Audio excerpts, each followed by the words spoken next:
Hi, my name is Ayana Handy, and this is Journal Entry 2 for The Hobbit by J.R.R. Let's start off with these questions. Give a summary of the major events and character development in that section. So, in this section, we have a major character development with Bilbo Baggins, the Hobbit. He is very overconfident now. He's very risky and very um, brave, very courageous. Um, we see that he just takes chances and he wants to try this adventure. He wants to make things happen. And on this journey, as I predicted, he does go on it. That was very expected. But he does go on this journey and he's starting to get the overconfidence and the bravery that he needs on this journey. He's willing to try things out and be the burglar that these dwarves need to get their gold back. So we also see Gandalf in his character development. He's giving a vibe where he's being very sneaky, very secretive. He goes off on the journey. He leaves the dwarves and Bilbo by themselves without telling anyone. He just completely disappears and no one knows where he is. So that gives us a little hint like something's going on with Gandalf that we don't know about. But in this section, Bilbo Baggins goes on the journey. They wind up venturing in the woods for days on this path to this secret hidden passage to the dragon. And they haven't eaten for days, and not for days, but not as much as they'd like, especially Bilbo. And they see a fire in the woods, out in the woods, and they're like, "Hey, Bilbo, check it out. If this is your turn to do something very dangerous or very daring. And plus, we want to see what you can do. If you have an issue, just hoot out or holler at us, and we'll see what we can do."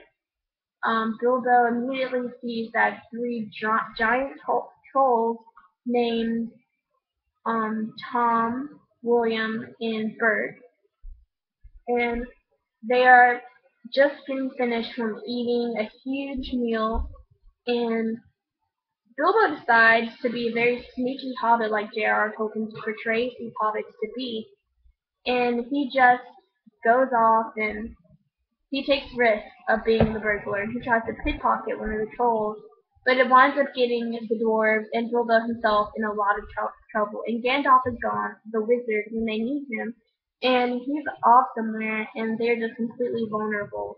These tiny little people against, or dwarves or hobbits, against these huge, gigantic trolls, and three of them at that, who just got done with eating, and they want to eat some more because they're trolls and they really like to eat. I mean, obviously these characters really like to eat.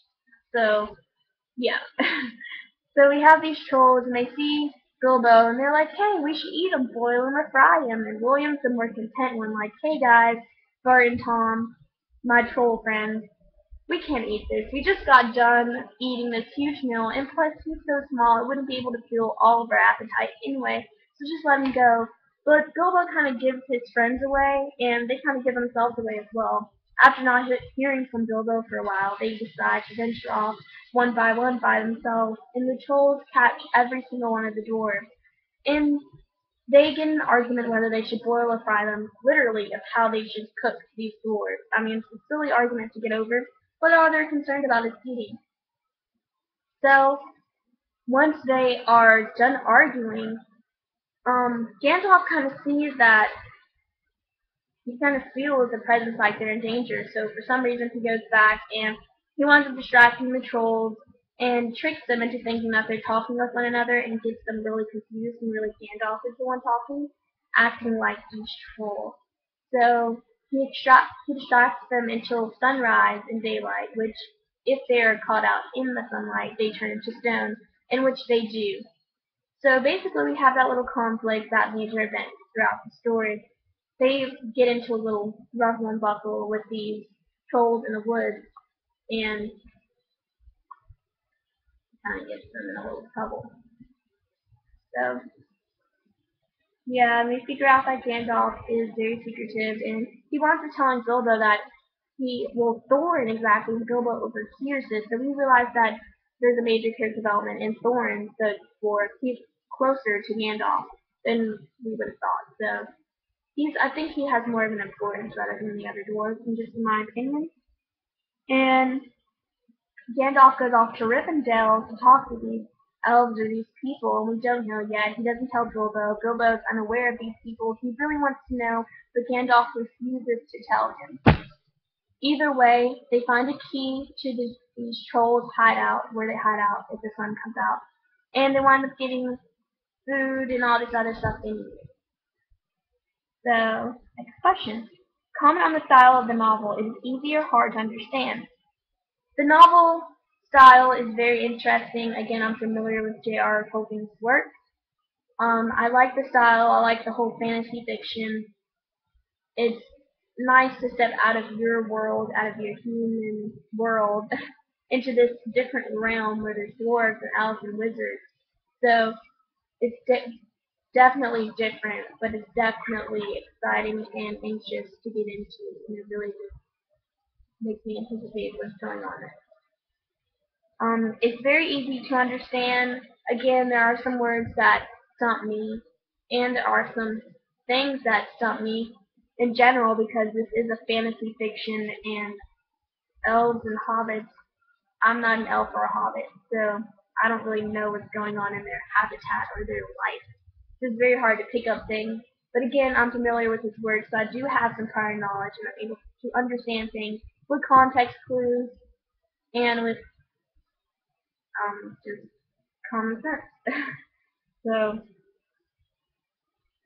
how does it compare to anything else we have read in novel class?